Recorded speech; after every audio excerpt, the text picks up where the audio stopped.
Ice எப்போவுமே விஜய் அண்ணா வந்து அவரோட ஆடியோ லான்ச்சில் வந்து ஒரு குட்டி குட்டி ஸ்டோரி சொல்லுவார். அந்த மாதிரி இன்றைக்கி வந்து ஒரு குட்டி ஸ்டோரி தான் வந்து அவர் சொன்னதை வந்து பார்க்க போகிறோம்.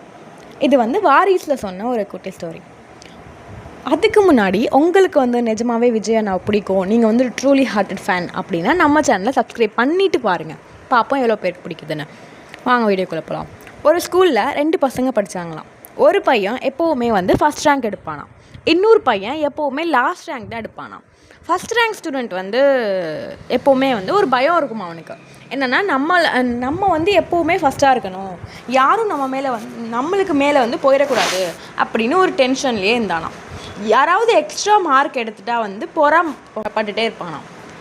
ஆனால் அந்த லாஸ்ட் ரேங்க் பையன் வந்து எப்போவுமே வந்து ஜாலியாக இருப்பானாம். நம்ம பாஸ் ஆனோன்னா அது வந்து போதும், அது ஒரு சந்தோஷம் அப்படின்னு வந்து இருப்பானாம். ஃபெயில் ஆனோன்னா திரும்ப எழுதுவோம் அப்படின்னு கூலாக இருப்பானாம்.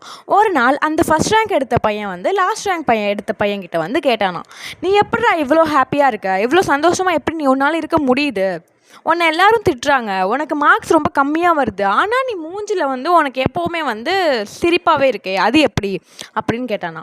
அதுக்கு அந்த லாஸ்ட் ரேங்க் எடுத்த பையன் சொல்லியிருக்கானா, நீ உன்னை மற்றவங்க கூட கம்பேர் பண்ணுற, அதான் உனக்கு பிரச்சனை.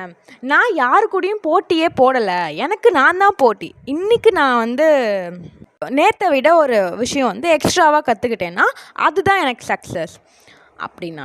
இதில் வந்து விஜய் அண்ணா ஒரு பஞ்ச் என்ன சொன்னார் அப்படின்னா, உன்னை இன்னொருத்தர் கூட கம்பேர் பண்ணாத, அது உன்னை அழிச்சிரும். செல்ஃப் காம்படிஷன் வந்து உனக்கு நீ தான் போட்டி அப்படின்னாரு. உன்னை விட நீ எப்படி முன்னாடி போக முடியும் அப்படிங்கிறத மட்டும் யோசி. அன்பு தான் உலகத்திலேயே பெரிய ஆயுதம். யாரையுமே தப்பாக பேசாமல் உன் வேலையை மட்டும் நீ ஃபோக்கஸ் பண்ணினா எப்போதுமே சக்ஸஸ் வந்து உன்னை தேடி வரும். அதான் அவர் சொல்லியிருப்பார். அதுதான் சக்ஸஸோட சீக்ரெட் நண்பா அப்படின்னு சொல்லி இதை முடிச்சிருப்பாரு. Bye bye.